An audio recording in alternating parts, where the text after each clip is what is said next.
सम्माननीय अध्यक्ष महोदय, उपस्थित शिक्षक शिक्षयित्री, मोर बड़ भाई और भौणी माने, सहपाठी वृंद और श्रद्धेय सान भाई और भौणी माने, आज मुझे पवित्र स्वाधीनता दिवस उपलक्षे किसी कहवाई सुजोग पाइबारू निजक धन्य मन करुछि। जातीय संगीत सुमधुर सुर जो गगन पवन निनादित हो उठे, ठीक से बेले भारत माता की जय, वंदे मातरम, सुभाष बोस की जय, महात्मा गांधी की जय, सरदार पटेल की जय, पंडित जवाहरलाल नेहरू की जय इत्यादि अनेक महामनीषींकर जयगान मन को आंदोलित करे। मन पड़े स्वाधीनता दिवस पालन अवसर अगस्ट मास 15 तारीख 1947 मसीहा आम देश दुर्दश ब्रिटिश साम्राज्य निष्पेषित कराल गर्भरू मुक्ति मिला।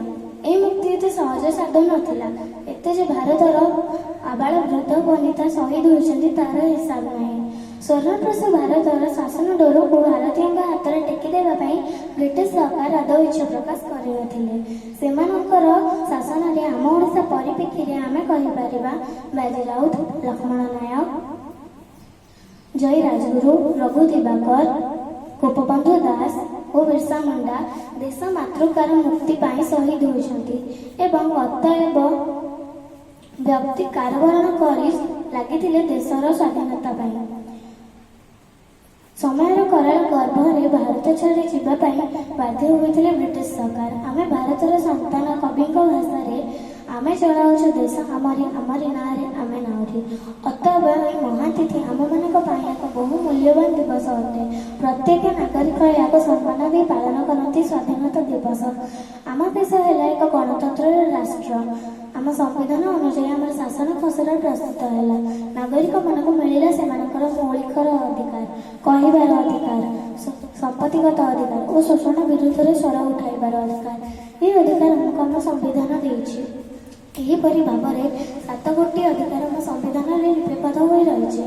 आम देश को रक्षा कर अधिकार आम देशवासी से जल, स्थल और आकाश बाहिनी आज शक्तिशाली हो कम कर चली। आमर अर्थनैतिक अवस्थार उन्नति निमित्त आम प्रस्तुत कलु पंचवार्षिक योजना, जार सुफल आम विभिन्न क्षेत्र में पाइछुं। आम कृषक मैंने आमर अन्नदाता से उन्नति निमित्त सरकार बद्धपरिकर एवं आम देश आज होइछि सुजला सुफला और शस्य श्यामला। आम कुटीर शिल्प एवं आमर कलाकृति आज सारा विश्व में चर्चित। सुतरां स्वाधीन भारतर संतान हिसाब से आम निजक भाग्यवान मन करुछु। आज महान दिवस को स्मरणीय करने आम निज जातीय पताका तिरंगा तले जातीय संगीत गाइबा संगे संगे पैरेड करी आम स्वाधीनता संग्रामी मानकर स्मृतिचारण करुछु। यही वर्ष स्वाधीनता 78 वर्ष स्वाधीनता दिवस पालन करवा और गर्वर सहित आम जातीय पताका को उड़ाइबा एवं देशवासी मंगल कामना करवा। मुझे कही मोर वक्तव्य शेष करुछि। जय हिंद, वंदे मातरम।